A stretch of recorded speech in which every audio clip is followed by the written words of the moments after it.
Bismillahirrahmanirrahim.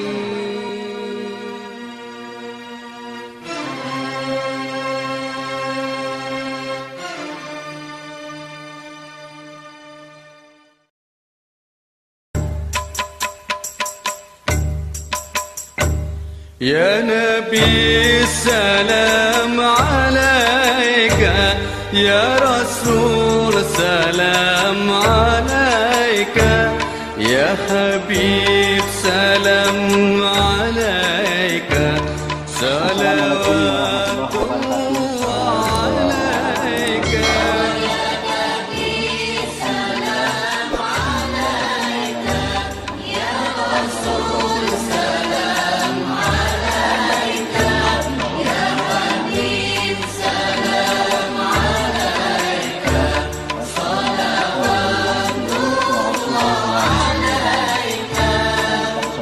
Mari kita mengucapkan puji syukur kepada Allah Subhanahu wa taala yang mana Ashraqal badru alaina fahtafat minhul budur mithla husnik ma ra'ayna qaddu ya wajha as-sururi.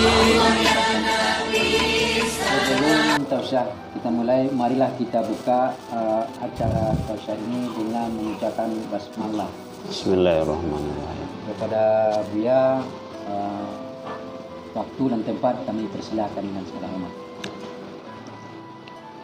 Terima kasihlah. Bismillahirrahmanirrahim. Assalamualaikum warahmatullahi wabarakatuh. Waalaikumsalam warahmatullahi wabarakatuh. Alhamdulillahilladzi anzala sakinata fi qulubil mu'minin liyazdadu imanan ma'a imanihim.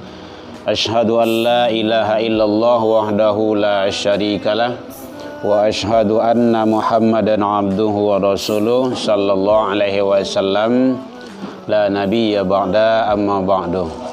Puji dan syukur selalu tiada hentinya kita ucapkan kehadiran Allah Subhanahu wa taala. Alhamdulillah biidznillah wa qadarullah. Wassalamualaikum warahmatullahi wabarakatuh. Dengan izin Allah Subhanahu wa taala, sampai siang menjelang sore ini kita masih diberikan umur panjang oleh Allah. Alhamdulillah. Sehingga dengan nikmat kehidupan itu kita bisa hadir bersilaturahmi, menguatkan kembali hubungan persaudaraan kita, sekaligus kita mengadakan ta'lim dan kajian-kajian keagamaan. Mudah-mudahan langkah kaki kita, niat yang baik bagi kita dibalasi oleh Allah dengan pahala yang berlipat ganda hendaknya. Salawat dan salam kepada Nabi besar Muhammad sallallahu alaihi wasallam. Allahumma sholli ala Muhammad wa ala ali Muhammad. Yang sama kita hormati mama, bapak, uda-uda, uni-uni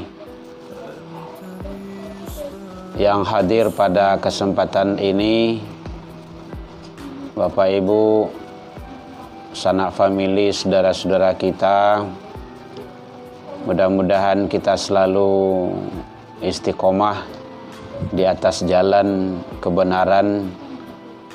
Kita berharap setiap yang kita lakukan amal kebaikan semoga menjadi wasilah bagi kita di sisi Allah hendaknya.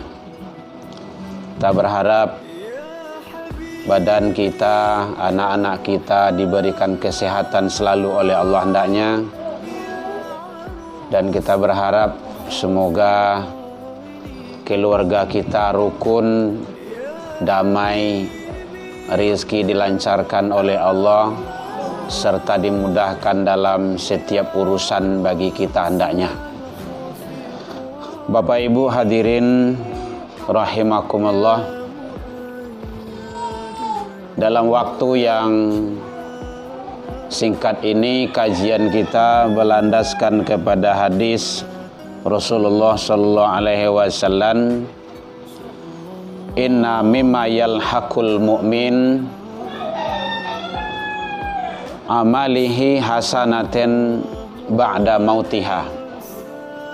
Ada beberapa amalan-amalan yang kita lakukan semasa hidup, dan amalan itu selalu sampai kepada kita ba'da mautiha, walaupun kita telah tiada di alam dunia ini. Assalamualaikum, mungkin awak yang tahu, yang terkenal hadisnya ada 3, yaitunya idza matal insan inqata amaluhu illa min thalathin. Kalau meninggal manusia terputuslah segala-galanya kecuali 3. Mungkin yang 3 itu lah terkenal bagi kita, lah biasa kita dengar. Yaitunya ilmu yang bermanfaat, sedekah jariyah, doa anak yang soleh. Itu kan yang 3 itu. Hadisnya itu sahih itu. Di dalam hadis yang lain ada 7 yang amal perbuatan itu terus mengalir kepada kita walaupun kita sudah berada di alam barzah, walaupun kita sudah tiada di alam dunia ini. Mana saja yang 7 itu, mudah-mudahan sampai yang 7 ini dalam kajian kita sebentar ini. Kalau ada yang kan kita dialogkan, boleh Bapak Ibu tanya jawab.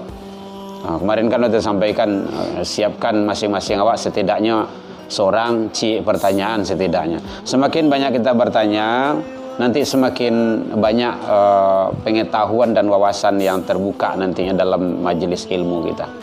Kita ini adalah majelis ilmu, majelis yang dicintai oleh Rasul, oleh para malaikat Allah, dan juga dicintai oleh Allah Subhanahu wa Ta'ala.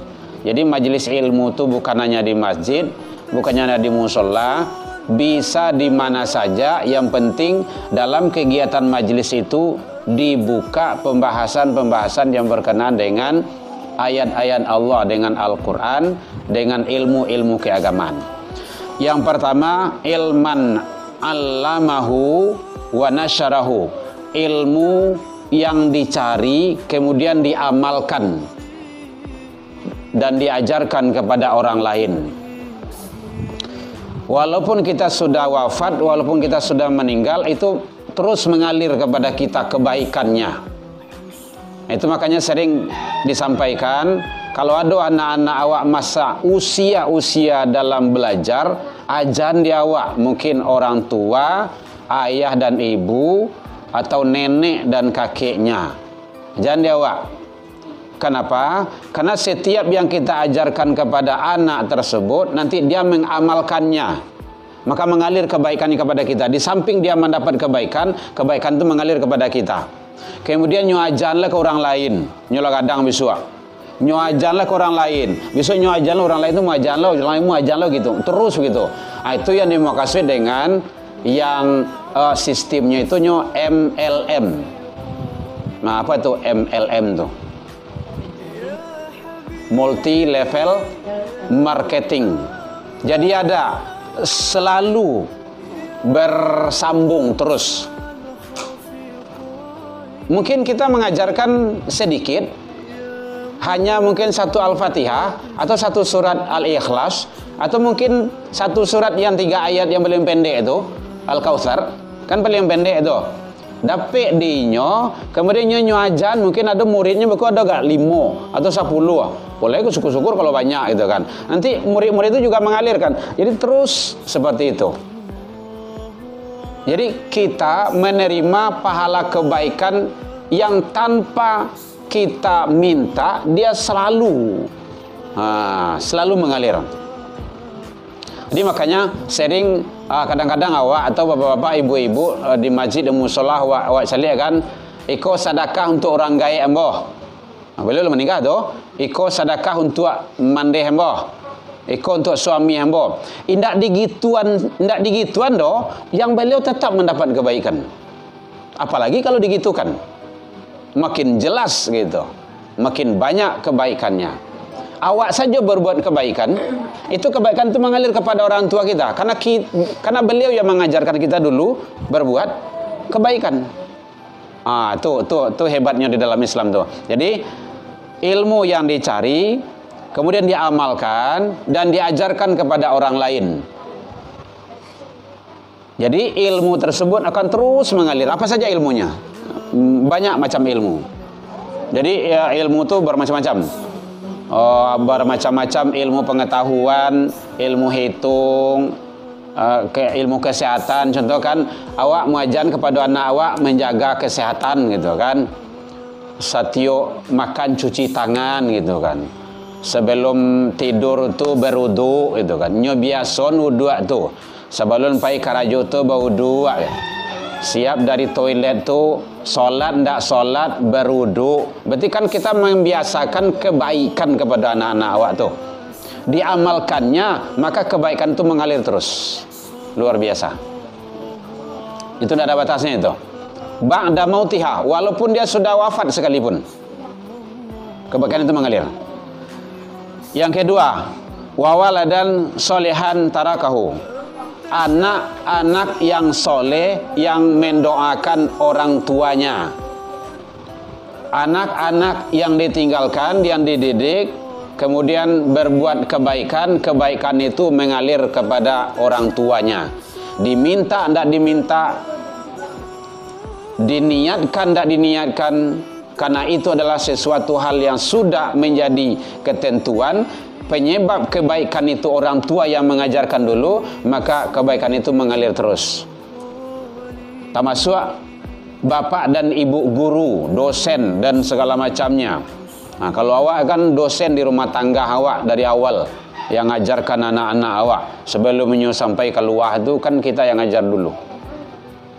Jadi makanya pendidikan rumah tangga itu sangat menentukan dan sangat luar biasa sekali. Jadi yang kedua adalah anak-anak, waalaikumsalam warahmatullahi wabarakatuh. Anak-anak yang soleh, yang ditinggalkan, kemudian berbuat kebaikan. Makanya dalam hadis yang lain dijelaskan bahwa man sanna fil islami hasanatan, siapa yang berbuat kebaikan di dalam Islam, kebaikan itu untuk dirinya, dan kebaikan orang yang melakukan itu mengalir kepada orang yang mengajarkannya tanpa mengurangi kebaikan yang dilakukan oleh seseorang tersebut. Sama saja pahalanya kayak gini. Kami puasa di rumah, tahu-tahu ibu-ibu tidak, mungkin halangan, kan tidak puasa tuh. Tapi ibu-ibu masak, menyiapkan hidangan untuk suami, untuk anak berbuka, itu pahala puasa ibu dapat dan pahala memberi pembukuan dapat puluh. Kan luar biasa itu. Makanya disunahkan sangai di bulan Ramadan, bukan hanya bulan Ramadan, tak kala di puasa itu memberi. Kan kalau banyak awak lihat tempat-tempat lain itu kan diletakkan di luar gitu kan, silakan diambil siapa saja gitu kan. Kenal tak kenal orangnya terserah gitu kan. Kan tidak harus orang yang awak kenal dong. Jadi memberi itu tidak harus orang yang awak kenal. Mungkin kalau mau tepi jalan gitu kan, letakkan situ takjil gratis, puasa sunnah gitu kan. Mungkin Senin atau Kamis gitu kan. Taruh aja di depan tuh. Mungkin nggak sekian porsi, udah biarin aja. Itu secara otomatis ibu sudah mendapat pahala puasa dan pahala kebaikan memberi orang yang berpuasa tersebut. Mudah dalam Islam itu berbuat kebaikan. Jadi anak-anak yang ditinggalkan, makanya penting sekali mendidik dan menjadikan anak-anak kita itu anak yang soleh. Kupasan kita kemarin kan sudah masuk ke sana itu. Jadi strategi awak menjadikan anak-anak kita itu anak yang soleh dan soleha memang dari kini. Memang dari kini, dari kecil, dari awal. Soal kalau kadang besok itulah susah. Boleh kalau nyola ndak biasa dari kita ke masjid, dari biasakan dari kecil dia sholat, berbuat kebaikan, maka nanti setelah besar dia susah untuk berbuat kebaikan itu. Kenapa? Ndak tak biasa. Engkau ndak percaya, cobaan saja. Kenapa banyak anak-anak yang malas ke masjid? Karena memang ndak dibiasakan dari kecil. Coba cari anak-anak yang tak biasa. Mungkin usia remajanya, usia SMP, SMA atau kuliahnya ke masjid. Dari kecil dia dibimbing sama orang tuanya. Bukan hanya guru di masjid dia TPQ yang membimbing, tapi orang tuanya membiasakan ke rumah saji. Waalaikumsalam warahmatullahi wabarakatuh. Kebiasaan itulah yang menjadi panduan di dalam hidupnya. Makanya nyo tak biasa. Nyo kuliah, tadanga orang azan, nyo sholat di kampus. Nyo pe sekolah, tadanga azan, dia sholat ke masjid. Kadang-kadang dia sholat duha. Orang istirahat, pai balanjo, ke kadai, ke kantin, nyo pai ke rumah saji, nyo musola. Banyak anak-anak yang kita lihat seperti itu. Kenapa? Pembiasaan-pembiasaan kebaikan. Nah, ini yang penting bagi kita. Jadi, anak-anak kita biasakan untuk selalu di dalam kebaikan. Nah, kalau awak biasakan melakukan kebaikan kepada anak, insya Allah, walaupun kita masih ada ataupun kita sudah tiada, kebaikan itu nanti mengalir kepada kita sebagai orang tua atas kebiasaan yang kita biasakan kepada anak semasa kita berada sama mereka. Ada yang bertanya, Bapak Ibu boleh? Silakan. Yang ketiga yaitunya au masjidan banahu, yaitunya rumah ibadah. Bahasa di sini adalah masjid, karena di zaman Rasul kan tidak ada musola, tidak ada surau, tidak ada langgar. Di Arab, di Mekah juga tidak ada musola. Musola yang ada di Indonesia ini, surau yang ada di Awak di Minang kok, langgar di Jawa. Tapi adalah intinya rumah ibadah. Rumah ibadah yang kita ikut di dalamnya membangunnya. Wa masjidan banahu, masjid, musola, tempat-tempat ibadah yang kita bangun. Membangun kok banyak caranya. Bisa dengan fisik, mungkin kalau uang kita kirim, ataupun semen kita kirim kalau dalam pembangunan, besi kita kirim, atau pasir kita kirim, atau tenaga kita ikut goro ke sana, atau ibu-ibu yang antarkan makanan ke sana untuk orang melaksanakan kegiatan goro tersebut. Bahkan kata Rasul, man bana masjidan, siapa yang ikut membangun masjid, rumah ibadah, walaupun sebesar sangkar burung, maka banallahu lahu baitan fil jannah, Allah akan bangunkan istana di surga untuknya. Ya mungkin karena kondisi situasi macam-macam lah gitu kan, kemampuan ekonominya payah, susah, ingin untuk berinfak, tetapi dia hanya mampu segitu gitu kan. Karena Allah melihatkan dari kemampuan yang kita lakukan di saat itu. Memang banyak orang yang punya harta, punya berlebih, tapi dia tidak mampu untuk memberi ke masjid gitu kan. Kalau yang lain dia mampu membeli gitu kan. Jadi banyak model. Selagi itu dipakai untuk kebaikan, maka kebaikan itu akan mengalir terus. Bara orang banyaknya setiap hari solat di masjid dan di musola. Makanya kalau ada Bapak Ibu awak punya rumah awak jauh dari masjidnya musola, buatlah cik kamar khusus untuk ibadah, solat, ngaji, baca Al-Quran, ngajar anak di situ, anak cucu. Kalau rumah awak jauh dari rumah ibadah, makanya ada awak cari orang-orang yang membuat rumah ibadah di rumahnya, di pekarangannya. Nah, setidaknya dalam kamar awak gitu kan. Kamar 5 dipakai sampai kosong cie jadi gudang. Atau jin mesarang situ tuh. Makanya banyak yang kesurupan di dalamnya. Kalau tidak kesurupan enggak lah. Mungkin kurang baik di dalamnya itu. Anak ribui saja, baca kak situ sebentar, beda pandapek saya taruh menarui, baca rui anak saya taruh gitu kan, menjaga anak baca ruian sebagai gitu. Macam-macam tuh modelnya. Kenapa? Karena nilai-nilai agama tidak dihidupkan dalam rumah tangga. Karena beberapa hari ini pernah kita menasihati ibu-ibu yang berang ke anaknya, nyopacaruin anaknya. Coba bayangan itu. Anak ibu bara orang, barampe ibu ya, padusi bara orang, seorang kok padusinya, ibu pacaruin suah. Siap-siap bu nyopacaruin besok lagai awak sedih. anak itu seperti apa kita.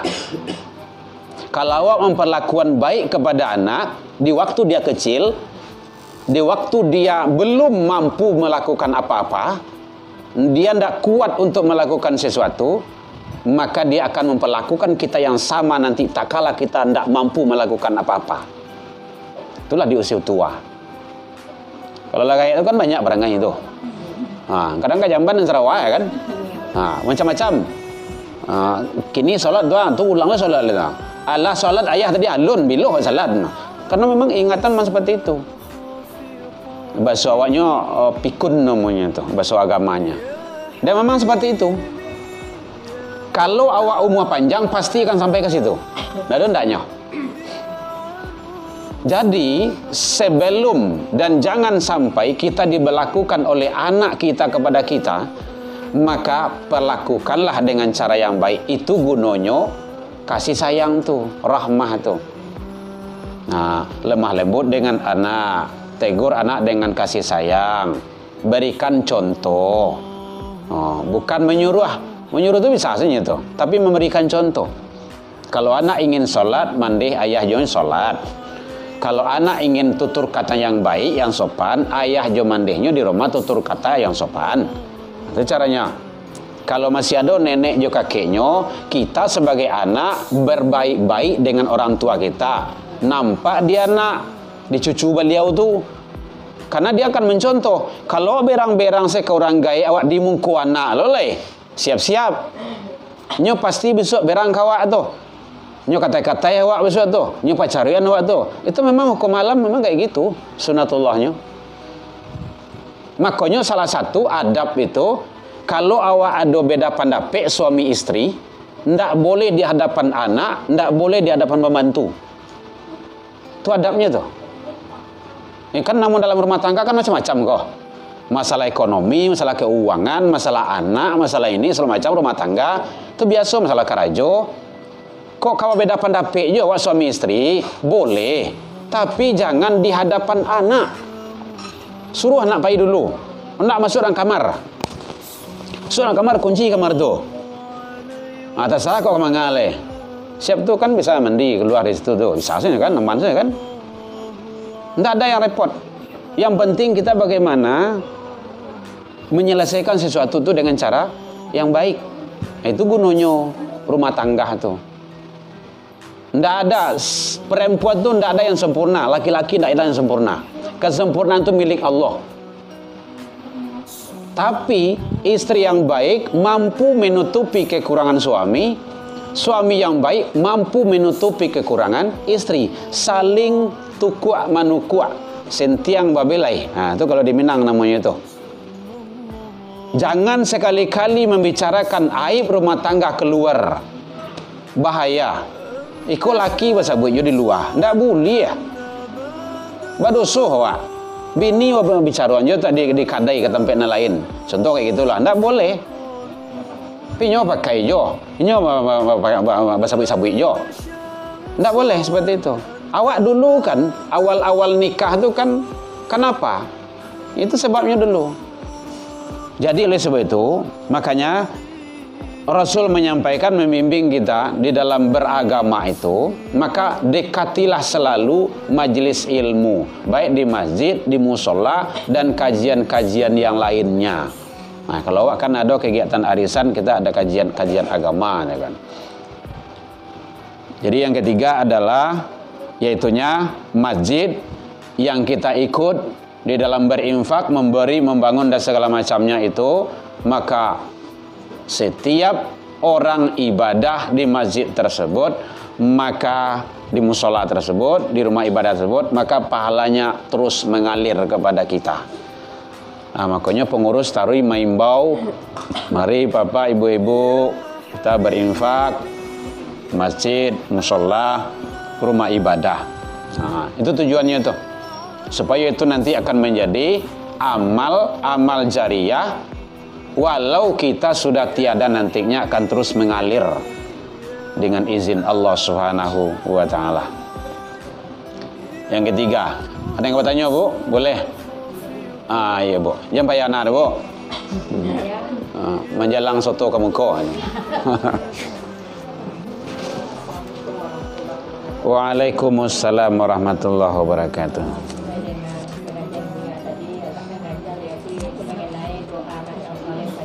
Iya, Bu. Ya. Ya. Yang kebanyakan misalnya anak beliau itu ada 4 atau 5. Ya. Tapi yang menjadi anak yang saleh hanya 2. Ya. Apakah beliau yang sudah almarhum ini memilah ini anak saya yang telah memberikan doa, ini yang tidak, atau gimana ya? Ya. Apakah itu beliau tahu atau memilah pada anaknya yang saleh atau yang tidak ya? Udah, Bu? Satu ya, Bu. Yang kedua, Iya, Bu. memberi membiasakan kebiasaan dari kecil tadi ya. Iya. Kita lebih mencontohkan atau lebih dahulu daripada anak itu. Iya. Apa yang kita inginkan, misalnya kita lebih dahulu, maksudnya mencontohkan kepada anak kita. Iya. Tetapi kadang-kadang yang kita contohkan itu dia ibarat buah.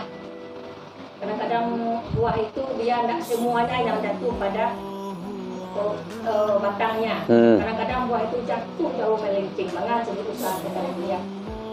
Yang kedua. Udah, Bu? Sudah. Baik, makasih, Bu. Jadi, anak yang soleh itu satu dari segi ucapan dan doa. Ya, doa itu kan lebih biasa kan, Allahumma ufirli atau Allahumma ufir lana wali walidaina warhamhuma kama rabbayana shaghira. Kemudian dari segi perbuatan, asbab namanya tuh. Jadi kita ini setiap sholat, pahala sholat mengalir ke orang tua kita. Kenapa? Karena kita adalah melaksanakan kebaikan, melaksanakan sholat. Maka orang tua kita, karena beliau yang membimbing, mengajari, yang muasuh, yang selalu mendidik kita dulu waktu kecil, maka beliau itu adalah sebagai musabab namanya itu. Dek sabab beliau menyuruh awak mengaji, menyuruh awak ke surau, pandai awak baca Al-Quran. Setiap bacaan Al-Quran, maka pahalanya mengalir kepada beliau. Diminta tidak diminta, diniat tidak diniatkan, atau macam-macam lah gitu kan, itu Allah telah memberikan kebaikan itu. Itu yang dimaksud dengan yang namanya pahala jariah atau amal jariah tersebut. Jadi amal jariah itu bukan hanya kita berinfak, itu udah jelas. Bukan hanya kita apa, tetapi kita kena musabab. Nah, contoh kita mendidik awak, contoh gitu kan, kita ditakdirkan Allah, diizinkan Allah tidak punya anak turunan sampai gaek, kan ada tuh, ada orang kayak gitu kan. Tapi beliau adalah seorang guru, beliau seorang dosen, ngajar, mendidik. Beliau seorang aktif di majelis taklim, ceramah, kajian. Itu bahagian daripada mendidik, memberikan ilmu, memberikan amal soleh. Dek berkah beliau, anak ini pandai. Dek beliau mengajarkan, anak ini soleh, anak ini rajin sholat, anak ini banyak berbuat kebaikan, maka kebaikan itu mengalir. Itu sangat luar biasanya.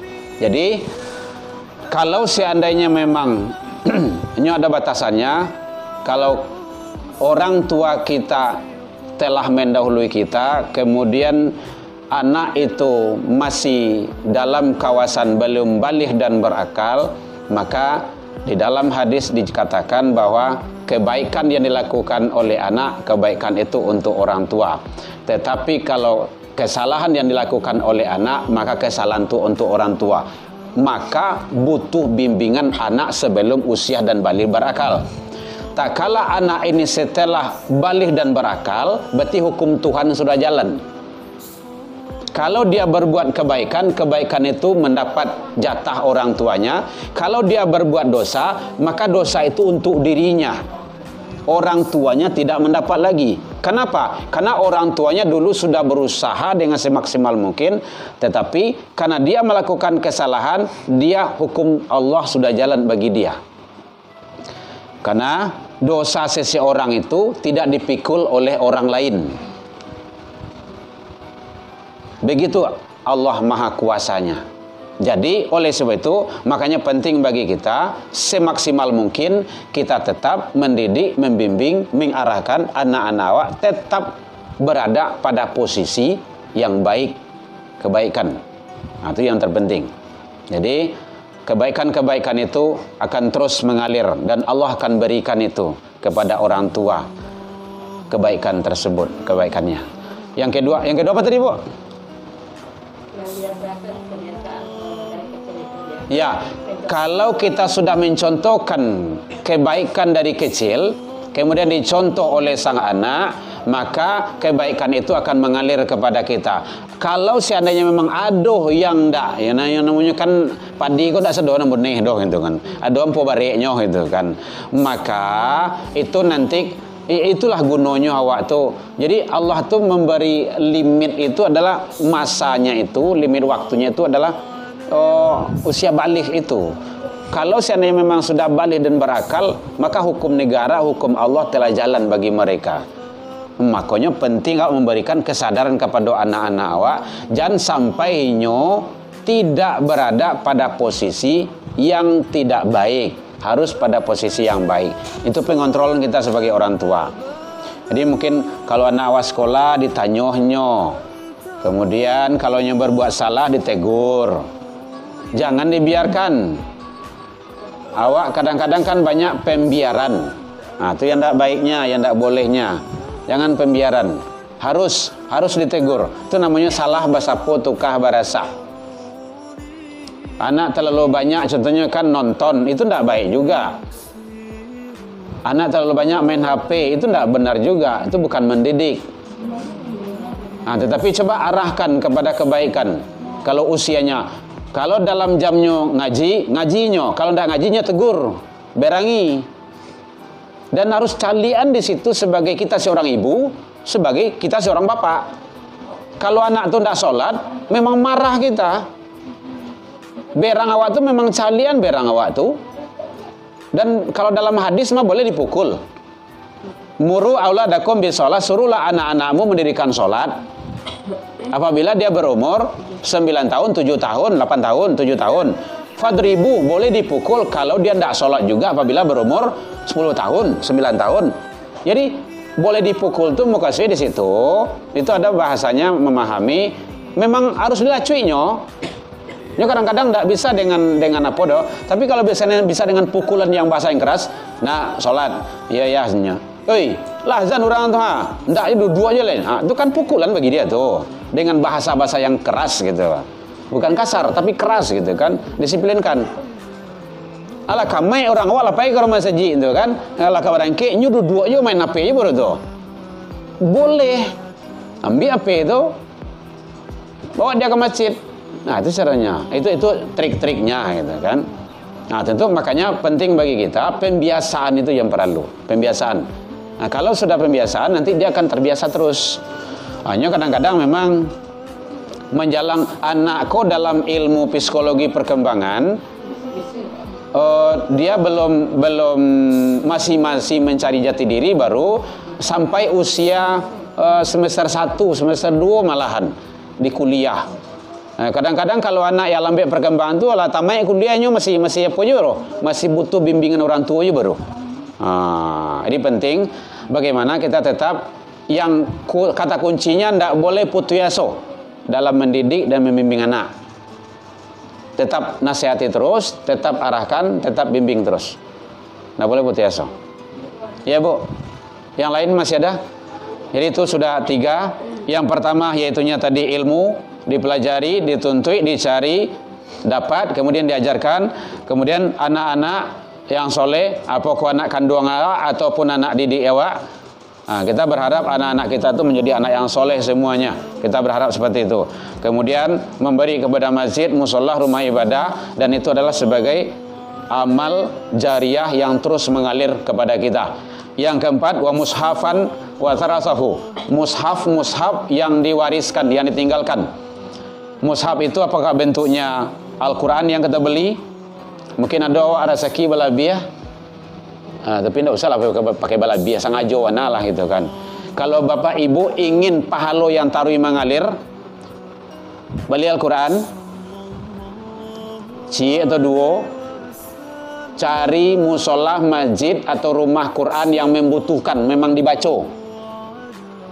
Jangan yang lebih-lebih bukan nak baca Al-Quran awak tu doh. Setiap huruf yang dibacanya kebaikannya mengalir kepada kita. Makanya kalau ada kita membawa jamaah haji umroh ke sana, itu kita sampaikan, bapak-bapak, ibu-ibu, sebelum pulang beli Al-Quran 1, tinggalkan di sono. Setiap huruf yang dibaca oleh orang yang tidak dikenal sekalipun bagi kita, kebaikannya akan mengalir kepada kita. Setiap huruf. Bismillahirrahmanirrahim berapa huruf tuh? Al-Fatihah berapa huruf? Pernah ibu hitung? Tidak kan? Nah, begitu hebatnya. Jadi mushaf yang diwariskan. Makanya kalau ada anak-anak minta piti untuk beli Al-Quran, balian. Ciknya minta balian 5. Itu caranya. Barang orang waktu rumah tu beli 5, kau dapat cik seorang Al-Quran di rumah tu. Jadi tidak ada istilah. Apalagi ibu-ibu apa-apa kini kan kalau dapat HP Android kan. Nah, itu harus ada di dalam HP kau Al-Quran kau. Kalau tidak ada dalam HP kau Al-Quran, itu terlalu zalim kita itu. Nah, lain saya bisa kita download, kita ambil kan. Kenapa Al-Quran tidak ada? Nah, itu kan rugi sangat awak tuh. Nah, di mana saja kita bisa baca Al-Quran. Tidak ada alasan lah doh, Pak, awak halangan. Kan baca Al-Quran di HP, tidak ada masalah. Assalamualaikum warahmatullahi wabarakatuh. Tidak ada larangan. Yang larangan itu menyentuh mushaf secara langsung. Itu bagi yang berada sebesar itu. Mau ambil Al-Quran itu langsung baru. Itu yang ndaknya. Tapi kalau seandainya memang ndak ada masalah. Nah, itu caranya. Masih ada ibu-ibu tanya? Iya, Pak. Jadi mushaf yang diwariskan, yang disampaikan, yang dibeli atau yang ditinggalkan di mana saja. Kalau mungkin ada rumah-rumah tapis di sini, pondok-pondok Al-Quran ataupun masjid-masjid, musola-musola yang butuh Al-Quran, bu beli aja 1 Al-Quran, tinggalkan di sana. Udah, itu kan kebaikan yang begitu hebatnya itu ngalir kepada kita itu. Ya Nabi salam alaika, ya Rasul salam alaika, ya Habib